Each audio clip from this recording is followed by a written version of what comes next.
दोस्तों एक बार फिर से मैं आपके लिए SBI clerk form fill up 2026 apply online process की अपडेट लेके आ चुके हैं। किस तरह से आप SBI junior associate customer support and sales clerk के 9124 खाली पदों के लिए अपने फॉर्म अप्लाई कर सकते हो। स्टेप बाय स्टेप कंप्लीट जानकारी आपको इस वीडियो में दी जाएगी। लास्ट डेट ऑनलाइन आवेदन करने की 31 अगस्त 2026 है। आपके पास सुनहरा और बड़ा अवसर है, आप जल्द से जल्द अपना फॉर्म अप्लाई कर ले। फॉर्म अप्लाई करते समय आपको कोई भी ऐसी गलती या फिर मिस्टेक नहीं करनी होगी जिसको करने से आपका एप्लीकेशन फॉर्म भी रिजेक्ट हो सकता है। अप्लाई करते समय आपको कुछ महत्वपूर्ण बातों को भी ध्यान में रखना होगा, तभी आपका एप्लीकेशन फॉर्म सक्सेसफुली सबमिट हो पाएगा। फॉर्म अप्लाई करते समय अगर आपके सामने कोई भी डिफिकल्टी आ रही है तो उसका हल भी आपको इस वीडियो में मिल जाएगा। अप्लाई ऑनलाइन करते समय आप किस प्रकार से अपना रजिस्ट्रेशन करोगे, बेसिक इन्फॉर्मेशन आपको कैसे फिल करनी होगी, वेरिफिकेशन आप अपना कैसे करोगे, कैसे आपको अपना लाइव फोटो कैप्चर करना होगा, फोटोग्राफ सिग्नेचर आपको कैसे और कितने केबी में अपलोड करने होंगे, क्वालिफिकेशन डिटेल या फिर अन्य डिटेल आप कैसे फिल करोगे, प्रीव्यू आपको कैसे अपने एप्लीकेशन फॉर्म का चेकआउट कर लेना होगा, डॉक्यूमेंट्स आपको कैसे और कितने केबी में अपलोड करने होंगे, फीस पेमेंट करते हुए रजिस्ट्रेशन से लेकर प्रिंट तक आप कैसे अपना फॉर्म अप्लाई करोगे। पूरी जानकारी के लिए आपको ये वीडियो शुरू से लेके एंड तक बिना स्किप किए हुए देखनी होगी। इस वीडियो को पूरा देखने पर ही आपके सभी सवाल और डाउट क्लियर होंगे। तो चलिए दोस्तों बिना कोई वक्त गंवाए शुरू करते हैं SBI junior associate clerk form fill up की पूरी जानकारी। फॉर्म भरने से पहले आपको सबसे पहले हमारी वेबसाइट IND सरकारी नौकरी के इस पेज पर विजिट करना होगा, जिसका लिंक आपको नीचे description plus first comment box में मिल जाएगा। और हमारे पेज पर विजिट करके आप यहां से एसबीआई क्लर्क का फॉर्म अप्लाई कर सकते हो। स्टेट बैंक ऑफ इंडिया, भारतीय स्टेट बैंक, एसबीआई की ओर से junior associate customer support and sales clerk के लिए नोटिफिकेशन रिलीज कर दिया गया है। यहाँ पर एसबीआई क्लर्क में 9124 वैकेंसीज निकली हुई है। लास्ट डेट अप्लाई ऑनलाइन करने की 31 अगस्त 2026 है। 24,050 से 64,480 सैलरी है यहाँ पर प्रति माह के लिए। एप्टेड या फिर पास आउट बैचलर डिग्री से आप अप्लाई कर सकते हो। 20 से 28 वर्ष आयु सीमा है। जनरल ओबीसी डब्ल्यूएस के लिए 750 रुपये फीस है।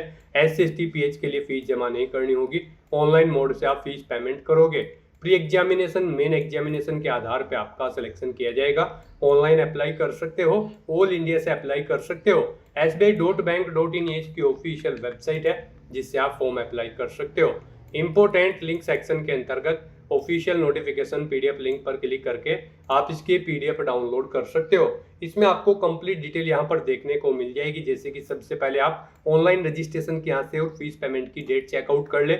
उसके बाद में यहाँ पर आपको circle wise, state wise, category wise vacancies की कंप्लीट डिटेल दे दी गई है। आप यहाँ से वैकेंसीज की कंप्लीट इंफॉर्मेशन चेकआउट कर ले। उसके बाद में यहाँ पर आपको क्वालिफिकेशन, एज लिमिट की जानकारी, एज रिलैक्सेशन की यहाँ पर इंफॉर्मेशन दी गई, जैसे कि ओबीसी के लिए 3 साल की छूट है, SC/ST के लिए 5 साल, PWBD कैंडिडेट के लिए भी आप सभी कैटेगरी के लिए एज रिलैक्सेशन यहाँ से चेकआउट कर ले। साथ ही साथ यहाँ पर सिलेक्शन क्राइटेरिया की जानकारी देखने को मिल जाएगी। इसमें एग्जामिनेशन पैटर्न आप चेकआउट कर सकते हो प्री एग्जामिनेशन के लिए, और यहाँ पर आपको मेन एग्जामिनेशन के लिए भी कंप्लीट एग्जाम पैटर्न दिया गया है। साथ ही साथ यहाँ पर आप देख सकते हो, यहाँ पर आपको सिलेबस भी डिटेल में कंप्लीटली प्रोवाइड करा दिया गया है। फॉर्म अप्लाई करते समय भी आपको यहाँ पर इंपोर्टेंट गाइडलाइंस दी गई है, जैसे कि photograph signature, left thumb impression, handwritten declaration upload करने के लिए गाइडलाइंस, लाइव फोटो कैप्चर करने के लिए आपको यहाँ पर गाइडलाइंस दे दी गई है। साथ ही साथ एग्जामिनेशन सेंटर की लिस्ट आप चेकआउट कर सकते हो प्री और मेन एग्जाम के लिए। तो फॉर्म अप्लाई करने से पहले आपको नोटिफिकेशन की PDF पूरा पढ़ना अनिवार्य है। इसको पूरा पढ़ने से ही आपके सभी सवाल और डाउट क्लियर होंगे। PDF रीड आउट करने के बाद में आपको अप्लाई ऑनलाइन के इस लिंक पर क्लिक करना होगा, तो आपके सामने ऑनलाइन आवेदन करने का ये ऑफिशियल पोर्टल ओपन हो जाएगा। गाइस यहाँ पर अगर आपने पहले से रजिस्ट्रेशन कर रखा है तो आपको यहाँ पर login for already registered candidate की स्टेप पर क्लिक करना है। उसके बाद आपके सामने लॉगिन का पॉपअप शो हो जाएगा। यहाँ पर अब आपको अपना रजिस्ट्रेशन नंबर एंटर करना है, अपना पासवर्ड आपको एंटर करना है, ये कैप्चा कोड आपको यहाँ पर एंटर करना है, और उसके बाद सबमिट के इस ऑप्शन पर क्लिक करते हुए आपको लॉगिन करके अपना फॉर्म अप्लाई कर लेना है। और अगर आप इस भर्ती के लिए फर्स्ट टाइम अप्लाई करने जा रहे हो तो सबसे पहले यहाँ पर आपको अपना रजिस्ट्रेशन करना होगा। उसके लिए आपको यहाँ पर click here for new registration की टैब दी गई है, आप इस पर क्लिक करें। आपके सामने यहाँ पर रजिस्ट्रेशन का फॉर्म ओपन हो जाएगा। इसमें आपको अपनी बेसिक इन्फॉर्मेशन देते हुए रजिस्ट्रेशन करना है। गाइस यहाँ पर सबसे पहले आपको अपना फर्स्ट नेम एंटर करना है, उसे एक बार फिर से एंटर करके कंफर्म कर लेना है। मिडिल नेम लास्ट नेम है तो वो आप एंटर करते हुए कंफर्म कर ले, नहीं है तो इन कॉलम्स को आप खाली छोड़ सकते हैं। यहाँ पर जिन कॉलम के सामने रेड कलर का स्टार बना हुआ है वो कॉलम आपको हर हाल में फिल करने हैं, और जिनके सामने ये स्टार नहीं है वो ऑप्शनल है, आप उन्हें भरे चाहे ना भरे, इससे कोई फर्क नहीं पड़ेगा। उसके बाद यहाँ पर आपको आपका फुल नेम प्रोवाइड करा दिया जाएगा, जो नाम आप ऊपर प्रोवाइड कराएंगे उसके अकॉर्डिंग आपको अपना नाम यहाँ पर अपनी 10वीं की मार्कशीट के अकॉर्डिंग फिल करना है। फिर गाइस यहाँ पर आपको अपना मोबाइल नंबर एंटर करना है, उसे एक बार फिर से एंटर करके कंफर्म कर लेना है। कोई अल्टरनेट मोबाइल नंबर है या फिर लैंडलाइन नंबर है तो यहाँ पर आप एंटर कर सकते हैं, नहीं है तो इस कॉलम को खाली छोड़ दें। फिर यहाँ पर आपको अपनी ईमेल आईडी के शुरू के कैरेक्टर एंटर करने हैं, उसके बाद आपको अपनी ईमेल आईडी का डोमेन सेलेक्ट कर लेना है जिस पर आपकी ईमेल आईडी है। फिर आपको अपनी कंप्लीट ईमेल आईडी यहाँ पर टाइप करनी है, ये कैप्चा कोड आपको यहाँ पर एंटर करना है, और उसके बाद सेव एंड नेक्स्ट के इस ऑप्शन पर क्लिक करना है। नेक्स्ट यहाँ पर आपको अपना मोबाइल नंबर और ईमेल आईडी का वेरिफिकेशन करना है। उसके लिए गाइस आपको ये कैप्चा कोड यहाँ पर एंटर करना है, और फिर मोबाइल नंबर के सामने आपको सेंड ओटीपी के इस ऑप्शन पर क्लिक करना है। फिर आपके मोबाइल नंबर पर एक ओटीपी आएगा, वो ओटीपी आपको यहाँ पर एंटर करते हुए अपना मोबाइल नंबर वेरीफाई कर लेना है। फिर यहाँ पर आपको अपनी ईमेल आईडी वेरीफाई करनी है, उसके लिए भी आपको यहाँ पर जो कैप्चा कोड शो होगा वो आपको यहाँ पर एंटर करना है, और उसके बाद आपको ईमेल आईडी के सामने सेंड ओटीपी के इस ऑप्शन पर क्लिक करना है। फिर आपकी ईमेल आईडी पर एक ओटीपी आएगा, वो ओटीपी आपको यहाँ पर एंटर करते हुए अपनी ईमेल आईडी को भी वेरीफाई कर लेना है। तो दोस्तों इस तरह से यहाँ पर आपको अपना मोबाइल नंबर और ईमेल आईडी वेरीफाई कर लेने हैं, और उसके बाद फिर आपको नेक्स्ट के इस ऑप्शन पर क्लिक करना है। इस तरह से यहाँ पर आपका रजिस्ट्रेशन सक्सेसफुली कंप्लीट हो जाएगा।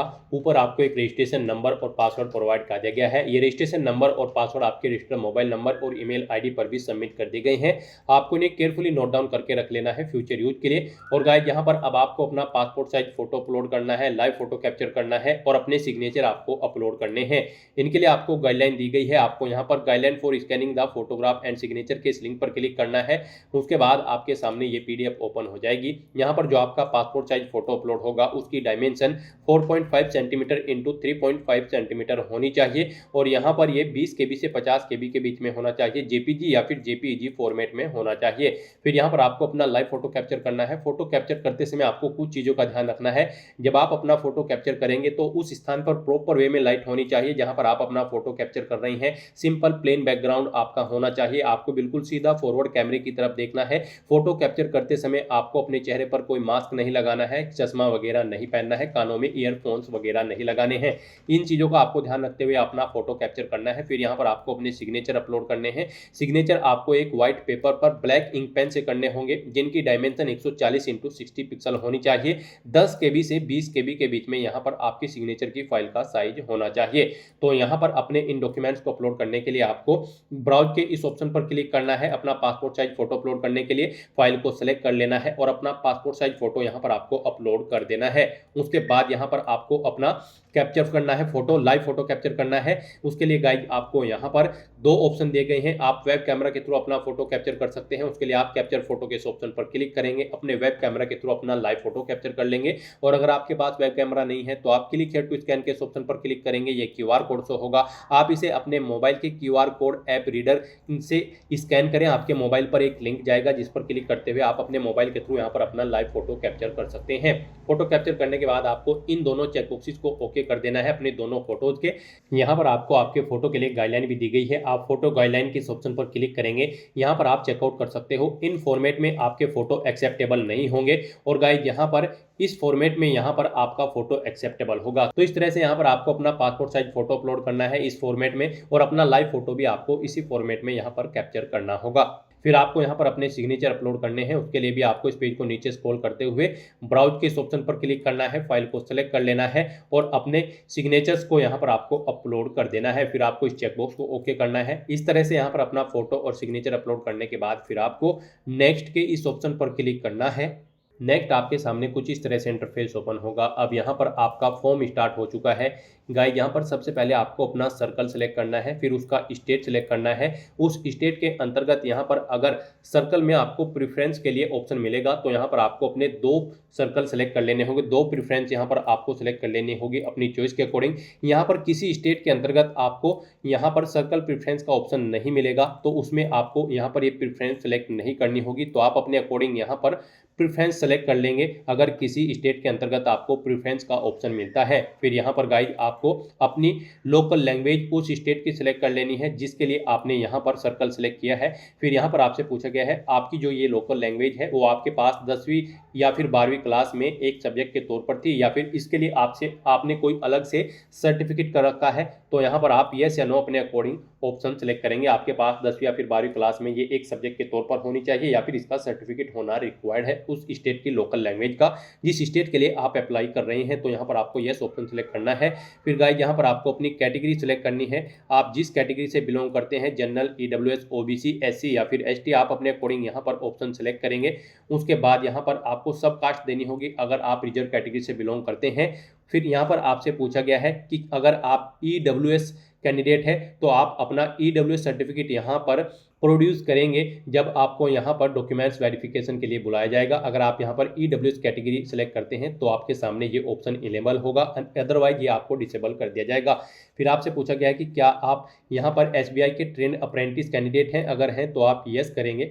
और फिर गाइस यहाँ पर आप टाइम पीरियड सेलेक्ट करेंगे अपनी अप्रेंटिस का और यहाँ पर उसके बाद आपको अपनी HRMS ID एंटर करनी होगी। और अगर आप एसबीआई अप्रेंटिस ट्रेंड कैंडिडेट नहीं है तो आप सिंपली नो ऑप्शन सेलेक्ट करेंगे, फिर ये ऑप्शन आपके सामने डिसेबल्ड कर दी जाएंगे, डिटेल आपको नहीं देनी होगी। उसके बाद आपसे पूछा गया कि क्या आप PWBD कैटेगरी कैंडिडेट हैं और आपकी डिसेबिलिटी 40% से अबव है, अगर है तो आप यस ऑप्शन सेलेक्ट करेंगे, अपनी डिसेबिलिटी का टाइप सेलेक्ट करेंगे। फिर गाइस यहाँ पर आप अपनी सब टाइप सेलेक्ट करेंगे अपनी डिसेबिलिटी का।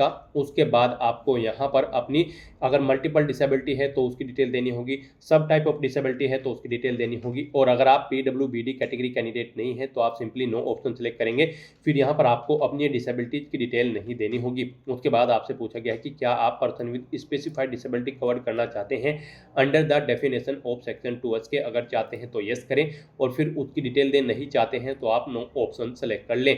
उसके बाद यहाँ पर आपको अपना रिलीजन सेलेक्ट करना है। फिर यहाँ पर आपसे पूछा गया है कि क्या आप माइनॉरिटी कम्युनिटी के अंतर्गत आते हैं, अगर आते हैं तो यस करें, नहीं आते हैं तो नो ऑप्शन आप सेलेक्ट कर लें। फिर यहाँ पर आपको आपकी नेशनलिटी ऑटोमेटिकली फिर मिलेगी इंडियन। उसके बाद आपसे पूछा गया है कि क्या आप एज में रिलैक्सेशन चाहते हैं, अगर आप विडो है या फिर डाइवोर्स वुमेन है, अगर चाहते हैं तो आप यस करेंगे और नहीं चाहते हैं तो आप नो ऑप्शन सेलेक्ट कर लेंगे। उसके बाद आपसे पूछा गया है कि क्या आप EX सर्विसमैन कैंडिडेट हैं, अगर हैं तो आप यस ऑप्शन सेलेक्ट करेंगे और फिर यहाँ पर सर्विस के पीरियड आप बताएंगे मंथ्स में, कितने मंथ्स का आपको यहाँ पर एक्सपीरियंस है, और अगर नहीं है आप EX सर्विसमैन तो आप सिंपली नो ऑप्शन सेलेक्ट करेंगे। उसके बाद आपसे पूछा गया है कि क्या आप डिसेबल्ड EX सर्विसमैन कैंडिडेट हैं, अगर हैं तो यस करें और सर्विस पीरियड यहाँ पर मंथ में एंटर करें, नहीं है तो नो ऑप्शन आप सेलेक्ट कर लें। इस तरह से फिर आपसे पूछा गया है कि क्या आप dependent of serviceman kill in action DXS candidate हैं, अगर हैं तो आप यस करेंगे, नहीं तो आप फिर नो ऑप्शन सेलेक्ट कर लेंगे। इस तरह से यहाँ पर आपको अपनी डिटेल देनी है। फिर आपसे पूछा गया है कि क्या आप ऑलरेडी एसबीआई में क्लरिकल कैडर पर कार्यरत हैं, अगर हैं तो आप यस ऑप्शन सेलेक्ट करें, नहीं है तो आप नो ऑप्शन सेलेक्ट कर लेंगे। उसके बाद आपसे पूछा गया है कि क्या आप क्लरिकल कैडर पर कार्यरत थे इससे पहले और आपने रिजाइन कर दिया है स्टेट बैंक ऑफ इंडिया से, अगर कर दिया है तो आप यस करें, नहीं तो नो ऑप्शन सेलेक्ट करें। अगर आप क्लरिकल कैडर पर कार्यरत नहीं थे और आपने या फिर कोई रिजाइन नहीं किया है तो यहाँ पर आप यस या नो अपने अकॉर्डिंग ऑप्शन सेलेक्ट करेंगे। फिर यहाँ पर आपके कैरेक्टर से रिलेटेड आपसे क्वेश्चन पूछा गया है, क्या यहाँ पर आपके कैरेक्टर में कोई डिफॉल्ट है, अगर है तो आप यस करेंगे, नहीं तो नो ऑप्शन आप सेलेक्ट कर लेंगे। उसके बाद यहाँ पर आपको अपने प्री एग्जाम के लिए सेंटर सेलेक्ट करने हैं। गाइस यहाँ पर आपको 2 प्री एग्जामिनेशन सेंटर सेलेक्ट करने हैं। पहले आप यहाँ पर स्टेट सेलेक्ट करेंगे, उसके बाद यहाँ पर आप सिटी सेलेक्ट करेंगे उस स्टेट की जहाँ पर आप एग्जाम में पार्टिसिपेट करना चाहते हैं। तो 2 एग्जामिनेशन सेंटर यहाँ पर आप प्री एग्जाम के लिए सेलेक्ट करेंगे। उसके बाद आप मेन एग्जाम के लिए भी सेम ऐसे ही 2 एग्जामिनेशन सेंटर सेलेक्ट कर लेंगे। आप अपनी चॉइस के अकॉर्डिंग यहाँ पर सिटी सेलेक्ट करें स्टेट सेलेक्ट करने के बाद। तो गाइस इस तरह से यहाँ पर आपको अपने प्री और मेन एग्जाम के एग्जामिनेशन सेंटर सेलेक्ट करने हैं। उसके बाद आप एग्जाम टाइम पीरियड के दौरान कौन सी आईडी अपनी शो करेंगे वो यहाँ पर आपको बताना होगा। आप इस चेकबॉक्स को ओके करेंगे, यहाँ पर आईडी प्रूफ सेलेक्ट करेंगे, जो आईडी प्रूफ आप एग्जाम टाइम के दौरान शो करना चाहते हैं, Aadhaar, passport, PAN card, driving licence, जो भी आप यहाँ पर शो करना चाहते हैं वो आप सेलेक्ट करें। उसका नंबर यहाँ पर आप एंटर करें फिर यहाँ पर आपसे पूछा गया है आपके क्वेश्चन पेपर का मीडियम, आप किस मीडियम में अपना क्वेश्चन पेपर चाहते हैं, English and Hindi, English and Urdu. आपकी स्टेट की लोकल लैंग्वेज के अकॉर्डिंग यहाँ पर आपको ये ऑप्शन देखने को मिल जाएंगे। जो ऊपर आपने स्टेट सेलेक्ट किया है आप अपने अकॉर्डिंग यहाँ पर ऑप्शन सेलेक्ट करेंगे। उसके बाद आपको अपनी पर्सनल डिटेल यहाँ पर देनी है, आपको अपनी डेट ऑफ बर्थ यहाँ पर सिलेक्ट कर लेनी है, अपना जेंडर आपको सिलेक्ट करना है। आप जुड़वा भाई बहन हैं तो आप यस ऑप्शन सेलेक्ट करेंगे, उनका जेंडर सेलेक्ट करेंगे, उनका नाम यहाँ पर देंगे, नहीं है तो नो ऑप्शन आप सेलेक्ट कर लेंगे। फिर आपको अपना मैरिटल स्टेटस यहाँ पर सेलेक्ट कर लेना है, आप मैरिड हो, अनमैरिड हो, या फिर विडोअर हो, या फिर डाइवोर्स, आप अपने अकॉर्डिंग ऑप्शन सेलेक्ट करें। फिर गाइस यहाँ पर आपको अपना आधार नंबर एंटर करना है। उसके बाद आपसे पूछा गया है कि क्या आप अपने आधार का यूज करने की सहमति प्रदान करते हैं, अगर करते हैं तो यस करें, नहीं तो नो ऑप्शन आप अपने अकॉर्डिंग सेलेक्ट कर लें। उसके बाद आपको यहाँ पर अपने फादर का फर्स्ट नेम एंटर करना है, मिडिल नेम लास्ट नेम है तो आप एंटर कर दें, नहीं है तो इन कॉलम को खाली छोड़ दें। उसके बाद आपको अपनी मदर का फर्स्ट नेम एंटर करना है, उनका मिडिल नेम लास्ट नेम है तो आप एंटर करें, नहीं है तो इन कॉलम को खाली छोड़ दें। फिर अगर आप मैरिड हैं तो यहाँ पर आप अपने हस्बैंड या वाइफ का फर्स्ट नेम एंटर करेंगे, middle name last name enter करेंगे, मिडिल नेम लास्ट नेम नहीं होगा तो इन कॉलम को आप खाली छोड़ सकते हैं। और अगर आप अनमैरिड हो तो फिर आपको ये कॉलम डिसेबल कर दिया जाएगा, यहाँ पर आपको कुछ भी टाइप नहीं करना है।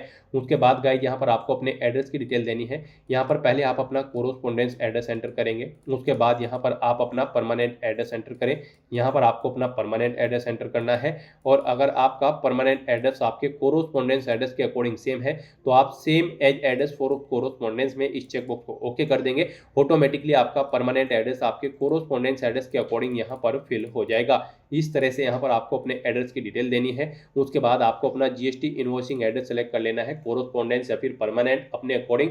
उसके बाद यहाँ पर आपको आपकी कैटेगरी के अकॉर्डिंग एप्लीकेशन फीस का अमाउंट देखने को मिल जाएगा। General, OBC, EWS category candidate के लिए 750 रुपये फीस है। SC, ST, pH category candidate के लिए कोई फीस नहीं है, वो फीस पेमेंट से यहाँ पर एक्सेम्प्टेड है। तो यहाँ पर अब आपको अपनी डिटेल प्रोवाइड करने के बाद वैलिडेट योर डिटेल के ऑप्शन पर क्लिक करते हुए अपनी ऊपर दी गई सभी डिटेल्स को वैलिडेट कर लेना है। और उसके बाद गाइड फिर आपको यहाँ पर सेव एंड नेक्स्ट के इस ऑप्शन पर क्लिक करना है। नेक्स्ट यहाँ पर आपको अपनी क्वालिफिकेशन, एक्सपीरियंस और लैंग्वेजेस की डिटेल प्रोवाइड करनी है। गाइस यहाँ पर एसबीआई क्लर्क की इस भर्ती में पार्टिसिपेट करने के लिए आपके पास बैचलर डिग्री होनी चाहिए किसी भी डिसिप्लिन के अंतर्गत, किसी वेल रिकॉग्नाइज्ड यूनिवर्सिटी से, या फिर अगर आप फाइनल ईयर में भी एपेड है ग्रेजुएशन में तो भी आप अप्लाई कर सकते हो। तो यहाँ पर सबसे पहले आपको बताना है आप पास आउट हैं या फिर एपेड है फाइनल ईयर में ग्रेजुएशन में, आप अपने अकॉर्डिंग ऑप्शन सेलेक्ट करें। फिर यहाँ पर आप बताएं आप किस स्ट्रीम के अंतर्गत अपनी ग्रेजुएशन कर रहे हैं, आर्ट, कॉमर्स, साइंस, एग्रीकल्चर, आप अपने अकॉर्डिंग ऑप्शन सेलेक्ट करें। कॉलेज या यूनिवर्सिटी का नाम यहाँ पर आप एंटर करें। उसके बाद पासिंग डेट आप इस कैलेंडर में से सिलेक्ट करें। फिर यहाँ पर आपको अपने मार्क्स की परसेंटेज एंटर करनी है, कितने परसेंट मार्क्स यहाँ पर आपने ग्रेजुएशन में ऑब्टेन किए हैं अगर आप पास आउट कर चुके हो। फिर यहाँ पर आपको बताना है आपकी फर्स्ट क्लास है, सेकंड है या फिर केवल पास आउट है, आप अपने अकॉर्डिंग ऑप्शन सेलेक्ट कर लेंगे। इस तरह से यहाँ पर आपको अपनी ग्रेजुएशन या फिर इसके इक्विवेलेंट जो भी आपकी क्वालिफिकेशन है उसकी डिटेल आपको प्रोवाइड करनी है। फिर अगर आपने यहाँ पर कोई integrated dual degree, post graduation या फिर प्रोफेशनल क्वालिफिकेशन या फिर कोई अन्य क्वालिफिकेशन कर रखी है तो उसकी डिटेल भी आप सेम ऐसे ही प्रोवाइड कर सकते हैं। नहीं कर रखी है तो इन कॉलम्स को आपको खाली छोड़ देना है। उसके बाद यहाँ पर आपको एक्सपीरियंस की डिटेल पूछी गई है। अगर आपको कोई वर्क एक्सपीरियंस है तो यहाँ पर आप अपने एक्सपीरियंस की डिटेल प्रोवाइड कर सकते हैं, अन्यथा आप इस सेक्शन को भी खाली छोड़ देंगे। गाइज अगर आप मान लीजिए आपको एक्सपीरियंस है तो इस तरह से यहाँ पर आप अपने एक्सपीरियंस की डिटेल देंगे। यहाँ पर आपसे पूछा गया कि क्या आप प्रेजेंट में भी कार्यरत हैं, अगर हैं तो आप यस करें, नहीं तो नो ऑप्शन सेलेक्ट करें अगर जॉब छोड़ चुके हैं। फिर यहाँ पर आपको अपना नाम एंटर करना है, अपनी डेजिग्नेशन देनी है, जिस पोस्ट पर आप कार्यरत थे किस से डेट से किस डेट तक आपने यहाँ पर जॉब की है वो डेट आप सेलेक्ट कर लेंगे। नेचर ऑफ ड्यूटी यहाँ पर आप देंगे, जॉब छोड़ चुके हैं तो इसे छोड़ने का कारण देंगे। इन डेट्स के अकॉर्डिंग यहाँ पर आपका एक्सपीरियंस कैलकुलेट करके आपको शो कर दिया जाएगा। और अगर आपको एक से ज़्यादा जगह वर्किंग एक्सपीरियंस है तो फिर आप ऐड मोर के इस ऑप्शन पर क्लिक करेंगे। सेम ऐसी ही एक और रो यहाँ पर ऐड हो जाएगी और उसमें भी आप अपने एक्सपीरियंस की डिटेल यहाँ पर ऐड कर सकते हैं। यहाँ पर आप 1 बाय 1 करके मल्टीपल एक्सपीरियंस की डिटेल्स ऐड कर सकते हैं। उसके बाद गाइड आपसे पूछा गया है कि क्या आप प्री एग्जाम ट्रेनिंग लेने के इच्छुक है। अगर आप SC, ST, OBC, EX, DISX या फिर DXS या फिर PW कैटेगरी कैंडिडेट है, अगर इन कैटेगरी के अंतर्गत आप आते हैं तो यहाँ पर आप प्री एग्जाम ट्रेनिंग लेने के इच्छुक हैं तो वो आप बताएं। अगर इच्छुक है तो यस करें और फिर यहाँ पर आप स्टेट सेलेक्ट करें, किस स्टेट में आप ट्रेनिंग लेना चाहते हैं और उसका एक प्री एग्जाम ट्रेनिंग सेंटर आप सिलेक्ट कर लें। और अगर आप इच्छुक नहीं है प्री एग्जाम ट्रेनिंग लेने के इन कैटेगरीज के अंतर्गत तो आप नो ऑप्शन सेलेक्ट कर लेंगे। फिर यहाँ पर आपको अपनी लैंग्वेजेस की डिटेल प्रोवाइड करनी है। यहाँ पर आपने पीछे जो स्टेट सेलेक्ट किया है उसकी जो लोकल लैंग्वेज है वो यहाँ पर आपको ऑटोमेटिकली फील्ड मिलेगी, उसे आपको रीड, राइट और स्पीक आना जरूरी है। उसके बाद आप जो भी लैंग्वेज जानते हैं यहाँ पर आप उसे एंटर करें और उसके बारे में इंफॉर्मेशन दें। आप उसे रीड, राइट, स्पीक जो भी करना जानते हैं वो डिटेल यहाँ पर आप प्रोवाइड कर सकते हैं। इस तरह से यहाँ पर आप अपनी लैंग्वेज की डिटेल देंगे। गाइज इस तरह से यहाँ पर आपको अपनी क्वालिफिकेशन, एक्सपीरियंस और लैंग्वेज की डिटेल देनी है और उसके बाद फिर आपको यहाँ पर वैलिडेट योर डिटेल के इस ऑप्शन पर क्लिक करते हुए ऊपर दी गई अपनी सभी डिटेल्स को वैलिडेट कर लेना है और उसके बाद फिर आपको सेव एंड नेक्स्ट के इस ऑप्शन पर क्लिक करना है। नेक्स्ट आपके सामने कुछ इस तरह से इंटरफेस ओपन होगा। यहाँ पर आपने अपने एप्लीकेशन फॉर्म में पीछे अब तक जो भी डिटेल प्रोवाइड की है उनका पूरा प्रीव्यू आपको शो कर दिया गया है। आपको सभी डिटेल्स केयरफुली चेकआउट करनी है। इस पेज को नीचे स्क्रॉल करना है, डिक्लेरेशन सेक्शन में आना है, आई एग्री के चेकबॉक्स को ओके करना है। फिर आपसे पूछा गया है आपने जो अपना नाम यहाँ पर प्रोवाइड कराया है क्या वो यहाँ पर सेम है आपके ID प्रूफ्स के अकॉर्डिंग। अगर है तो आप इस चेकबॉक्स को ओके करेंगे और अगर डिफरेंट है तो फिर यहाँ पर इस थर्ड चेकबॉक्स को आप ओके करेंगे। इन दोनों में से आपको एक चेकबॉक्स ओके करना है अपने अकॉर्डिंग। इस तरह से अपने डिटेल प्रोवाइड करने के बाद गाइड अगर आपको लगता है आपके एप्लीकेशन फॉर्म में कहीं पर कोई मिस्टेक है तो आप बैक बटन पर क्लिक करके एडिट कर सकते हैं और अगर सभी चीज़ें ओके हैं तो फिर आपको कंप्लीट रजिस्ट्रेशन के इस ऑप्शन पर क्लिक करना है। नेक्स्ट यहाँ पर आपको अपने डॉक्यूमेंट अपलोड करने हैं। यहाँ पर आपको अपना लेफ्ट थंब इम्प्रेशन और handwritten declaration document upload करना है। इसके लिए भी आपको गाइडलाइन दी गई है। आपको गाइडलाइन फॉर डॉक्यूमेंट अपलोड के इस लिंक पर क्लिक करना है। उसके बाद आपके सामने गाइड यहाँ पर ये PDF ओपन हो जाएगी। यहाँ से आप चेकआउट कर सकते हो। आपका जो लेफ्ट थंब इम्प्रेशन होगा वो आपको यहाँ पर एक वाइट पेपर पर करना है ब्लैक या फिर ब्लू इंक से और उसके बाद यहाँ पर उसका टाइप JPG या फिर JPEG होना चाहिए। फाइल का साइज 20 KB से 50 KB के बीच में होना चाहिए। फिर यहाँ पर आपको अपना handwritten declaration document upload करना है। वो आपको यहाँ पर इंग्लिश में टाइप करना है व्हाइट पेपर पर ब्लैक इंक पेन से। JPG या फिर JPEG फॉर्मेट में आपका ये डॉक्यूमेंट होना चाहिए। डायमेंशन इसकी 800x400 पिक्सल होनी चाहिए और यहाँ पर फाइल का साइज 50 KB से 100 KB के बीच में होना चाहिए। इस तरह से यहाँ पर आपको एक गाइडलाइन दी गई है। आपका जो लेफ्ट थंब इम्प्रेशन होगा उसकी डायमेंशन 240x240 पिक्सल रखी गई है। इन गाइडलाइंस को ध्यान में रखते हुए यहाँ पर आपको अपने डॉक्यूमेंट अपलोड करने हैं। गाइड यहाँ पर अगर आपके डॉक्यूमेंट का किसी भी डॉक्यूमेंट का फोटो, सिग्नेचर या फिर इन डॉक्यूमेंट्स का साइज कम या ज़्यादा है, दी गई गाइडलाइंस के अकॉर्डिंग नहीं है या फिर फॉर्मेट दी गई गाइडलाइंस के अकॉर्डिंग नहीं है तो आपको गूगल पर जाना है, इमेज रिसाइजर टाइप करना है। मल्टीपल ऑनलाइन वेबसाइट ओपन हो जाएंगी। कोई भी वेबसाइट आप ओपन करें उसमें आप उस डॉक्यूमेंट को अपलोड करें जिस डॉक्यूमेंट का साइज आप दी गई गाइडलाइन के अकॉर्डिंग सेट करना चाहते हैं। उसका साइज सेट करने के बाद वहाँ से उसे आप डाउनलोड करें और यहाँ पर अपलोड कर दें। इस तरह से अपने यहाँ पर ये डॉक्यूमेंट अपलोड करने हैं आपको। इन्हें अपलोड करने के लिए आपको चूज फाइल के इन ऑप्शंस पर क्लिक करना है, फाइल को सिलेक्ट कर लेना है और 1 बाय 1 करके अपना लेफ्ट थंब इम्प्रेशन और हैंड रिटन डिक्लेरेशन डॉक्यूमेंट आपको अपलोड कर देना है। उसके बाद आपको ये कैप्चा कोड यहाँ पर एंटर करना है और फिर गाइज आपको सेव एंड नेक्स्ट के इस ऑप्शन पर क्लिक करना है। इस तरह से यहाँ पर आपका एप्लीकेशन फॉर्म सक्सेसफुली सबमिट हो जाएगा। अगर आप रिजर्व कैटेगरी से बिलोंग करते हैं और अगर आप जनरल OBC या फिर EWS कैटेगरी कैंडिडेट हैं तो पहले यहाँ पर आपको 750 रुपये एप्लीकेशन फीस के रूप में जमा कराने होंगे। उसके बाद आपका फॉर्म सबमिट होगा। यहाँ पर फीस का पेमेंट आप debit card, credit card, net banking या फिर UPI के माध्यम से कर पाओगे। UPI यहाँ पर आपके लिए बेस्ट ऑप्शन रहने वाला है। UPI ऑप्शन जैसे ही आप सेलेक्ट करेंगे उसमें आप QR कोड ऑप्शन सेलेक्ट कर लें और उसमें QR कोड को स्कैन करते हुए अपना फीस पेमेंट कर दे अपने UPI के माध्यम से। फिर यहाँ पर general OBC EWS category candidate का फॉर्म भी सबमिट हो जाएगा। उनके सामने भी इसी तरह से इंटरफेस ओपन हो जाएगा। अब यहाँ पर आपका फॉर्म सबमिट हो चुका है गाइज। अब आपको यहाँ पर प्रिंट एप्लीकेशन या फिर एप्लीकेशन प्रिंट के इन ऑप्शंस पर क्लिक करते हुए अपने एप्लीकेशन फॉर्म का एक हार्ड कॉपी या फिर सॉफ्ट कॉपी प्रिंट आउट ले लेना है फ्यूचर यूज के लिए, फ्यूचर रेफरेंस के लिए। तो दोस्तों ऐसे आप state Bank of India junior associates colour की इस भर्ती के लिए अपने फॉर्म अप्लाई कर सकते हो बिना कोई मिस्टेक के हुए। आज की इस वीडियो में बस इतना ही। आई होप ये वीडियो आपको पसंद आई होगी। अगर पसंद आई हो तो इसे लाइक और शेयर करें। चैनल पर नए हो तो इसे सब्सक्राइब कर लें। Thanks for watching.